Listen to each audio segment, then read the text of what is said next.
Hello, guys. It was my New Year's resolution to read at least one book a week and review them, if not two. So far, I've made it to one a week. I promise you I did read one book this week. That was The Seven Husbands of Evelyn Hugo. But we're reviewing that next week in the Buy Book Club, and I'm not going to do it twice because I'm not going to give you that. I don't want to spoil it for you. So instead, I'm going to review the other thing I read this week. Give you two guesses as to what it is.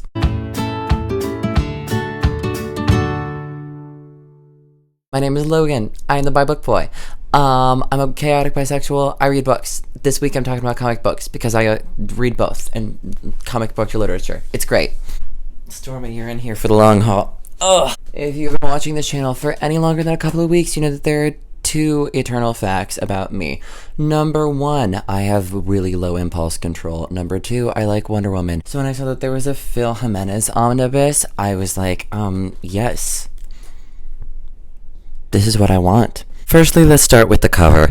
One of my favorite omnibus covers so far. Omnibus? I don't know. Dust Jacket is just fucking gorgeous. Look at that.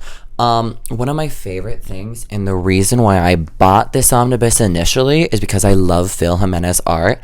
Phil Jimenez is a writer that took over in the late 90s, early 2000s, and he has gone on record saying that one of his main artistic influences was George Perez, the creator of the 80s version of Wonder Woman and this version, this artistic version. So when Phil Jimenez took over, he took the approach of drawing very 80s Wonder Woman inspired panels, but using modern inking techniques, and it's just gorgeous and making them very cinematic. This is the hardcover of it. We have this beautiful panel that actually showcases every Wonder Woman costume that had been used thus far. It's fucking incredible. We have 2000s, we have 90s goth girl Wonder Woman, we have early 90s, we have the new 52 right there, we have the golden armor, we have Wonder Girl in the back, we have just wonderful Queen Hippolyta stuff, and just original George Perez 80s right there. All this gorgeous fucking stuff. We've established why I bought this. I opened it up and found out that I think everyone else needs to buy this as well.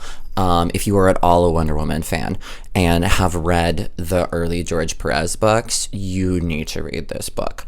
Why?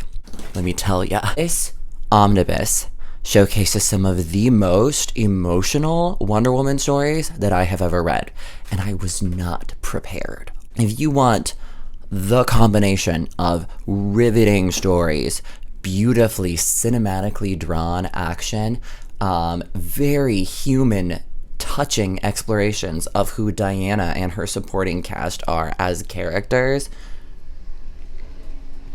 I've got an omnibus for you. I'm just gonna do a story highlights as we go through.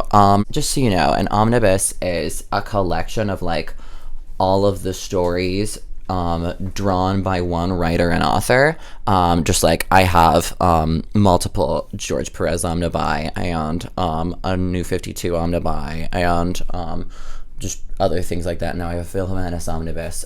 You open this book up, and the first story right the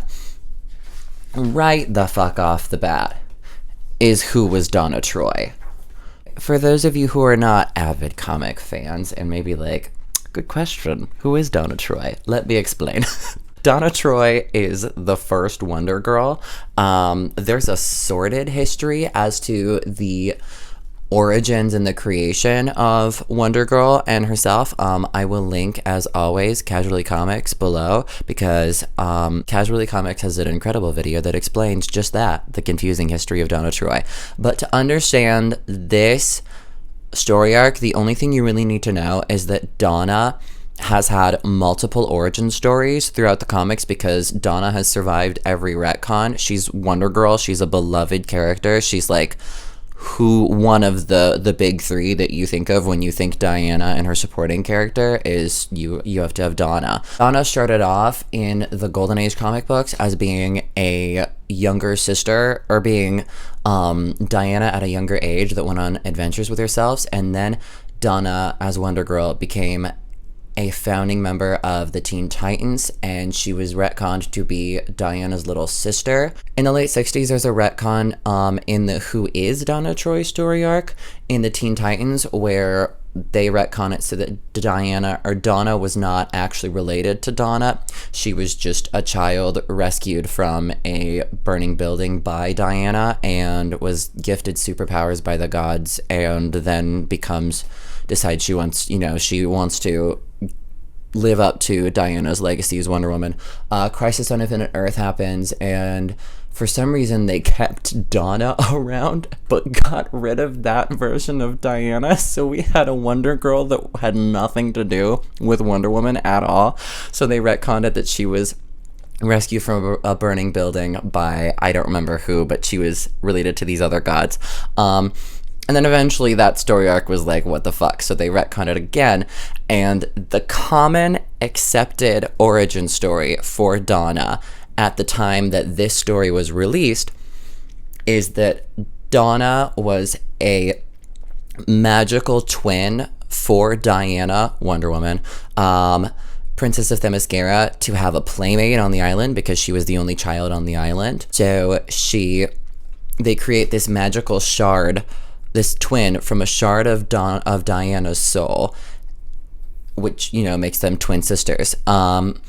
But then Donna was kidnapped by an evil witch, and her existence was erased from the memories of all of the Amazons, and Donna was forced to die. Donna was cursed to die 1,000 deaths and continuously be reincarnated. And this story arc is where we learn that. We're like, oh, that's who Donna really is. And it's DC's way of being like, so all of these different origin stories for Donna that we've never decided which one is the real one, they're all real. She was just reincarnated. That's just what happened. That's what's going on here, guys. And it's funny because on the outside, it's like really fucking lazy writing. But the character development in this, and just the beautiful look into Donna's beautiful tortured soul, and also her kinship and her sisterhood with Diana as they share. She's literally, as Wonder Girl, she is, and Wonder Woman's twin, she's literally a magical shard of Diana's soul. It's just heartbreaking and beautiful, and it's wonderful world building, and I think it's a great introduction to Phil Jimenez's storylines. Also, Donna is one of my favorite characters. I think both Wonder Girls, Donna and then Cassie, are incredible. Cassie shows up in the next story, Wonder Woman Discordia, which is a beautiful story arc in which Diana as Wonder Woman and her supporting cast of Donna Troy, the first Wonder Girl, Cassandra Sandmark, the second Wonder Girl, and current Wonder Girl, as Donna is now going by the codename Troya, and Artemis all team up with Batman's current team, which is Bruce, Batman, Nightwing, Dick Grayson, who was in the Teen Titans with Donna, the original Teen Titans, Tim Drake, the current Robin, who is in the Teen Titans with Cassie, the second Wonder Girl and current Wonder Girl, and then the Huntress, which is and she and Artemis are sort of like, they serve the same purpose in the two different supporting casts. And then we have Oracle, who's the original Batgirl and just like the backbone of the DC universe, and they fight up because the Greek gods, there are two Greek demigods who are the sons of Ares, have possessed Joker and Poison Ivy and Scarecrow and are taking over the world, which is it's a really odd concept when you say it out loud, but it's beautiful because it brings together all of these characters that are like very much polar opposites and has them have these like while fighting evil and shit and kicking ass. They're having all these cool discussions because firstly, I will never not simp hardcore for a Wonder Bat storyline. Wonder Bat, Wonder Woman, Batman, best ship in all of comic book canon history. I do not care about any of the others. I will hear no arguments. And then we have Artemis and Huntress have this beautiful, beautiful discussion where they get to know each other while like they're paired together in this story arc because Huntress is one of the world's most prominent assassins, currently working for good, grew up in a mob family. She's very Catholic, like very Catholic, and she has the discussion and the debate with Artemis, who is, you know, literally she's an Amazon warrior named after a figure from Greek mythology. Her entire life is fighting alongside Wonder Woman and the Amazons, constantly interacting with Greek gods and goddesses. You get this beautiful exploration of the similarities and differences in different religions and how spirituality, no matter what that spirituality, can both negatively and positively affect a person's life, and it's just really cool, and I love it. Anyway, this takes us directly into another heavy hitter, which is the Amazon Civil War. This storyline is titled Paradise Lost, and then followed up by Paradise Found, in which the Amazons of Bana Magdal and the Amazons of Themyscira, that are now coexisting on Themyscira, create a civil war because the Bana Magdal, the two different tribes, do not both acknowledge the royal family as like a real thing, and there's just a bunch of history that I've explained in other comic books or in other videos that also other people can explain better for you on the internet, and I'll link them. It's just a really cool exploration of whether Diana and Donna and their mother Hippolyta actually have a claim to the throne on Themyscira, and what they should do to repay the thousands of years of ill treatment they've done to the Amazons of Bana Magdal and a bunch of other stuff, and it's just really cool. We then move into one of the coolest moments, I think, in comic book history, and that is this beautiful, beautiful little side adventure that Phil Jimenez wrote, in which Lois Lane spends a day with Wonder Woman and interviews Wonder Woman and does an exclusive on her and just her life. And it's a really cool step back from all of the battles and all of the like very high drama shit that happens in Phil Jimenez's arc, in which we just learn what it is to be Diana Prince, and we really get back down to the humanity of who Diana, i.e. Wonder Woman, is, and what it means for her to be a person and a member of both Themysciran society and the Amazons. She right now is serving as an ambassador from Themyscira to the UN, and we get to see her life as a political figure and as a person and her insecurities.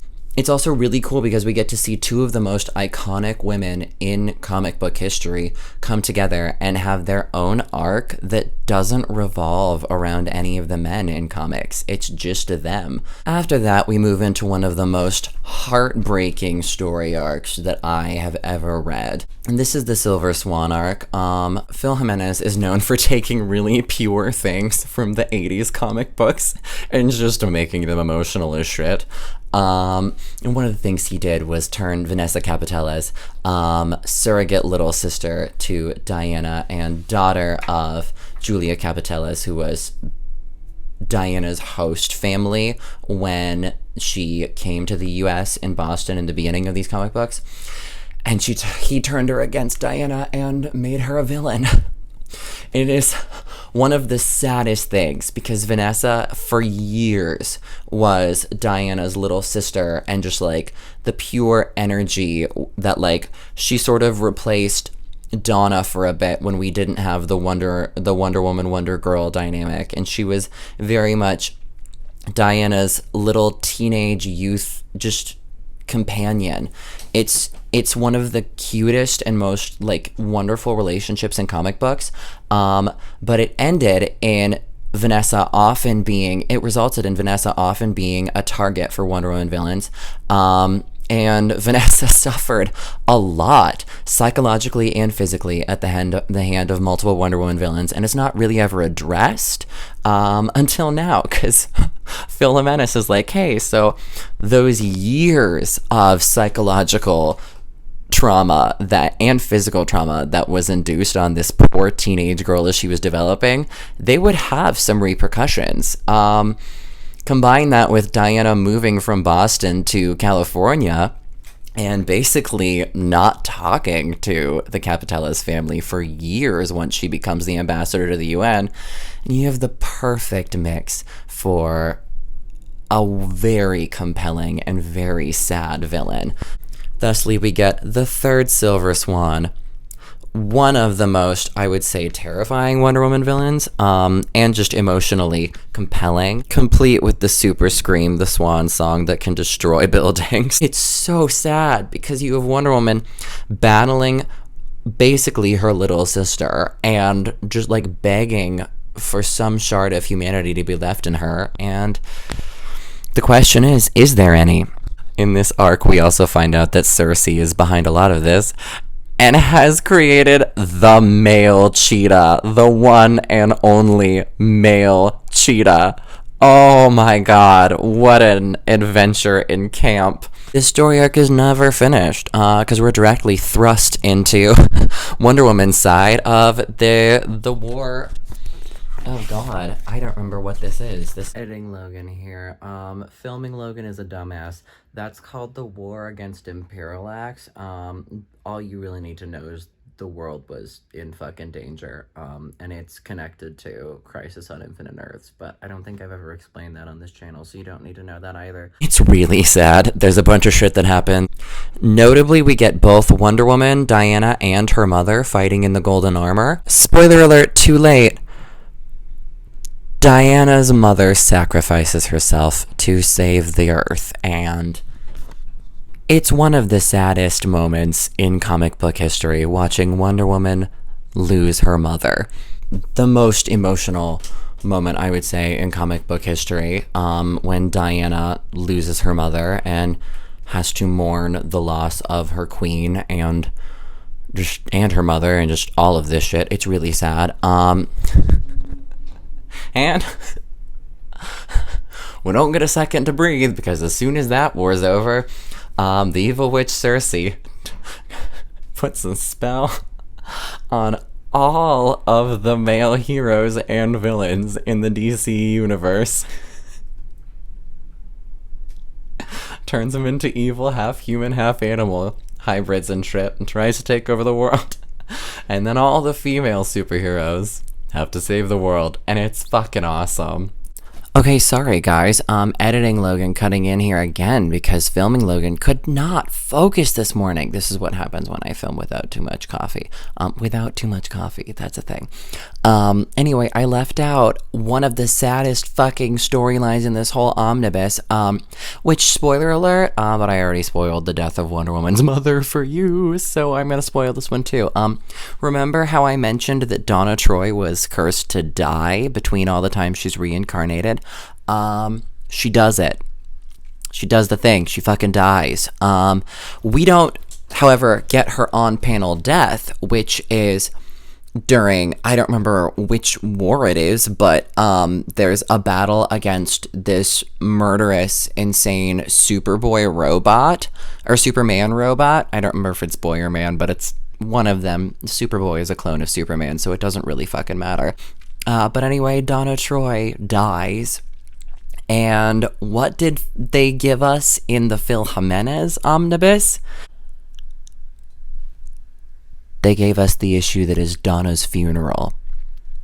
Oh yeah, we get to watch Cassie, the second Wonder Girl, mourn the loss of her older sister figure, the woman who gave her superhero identity.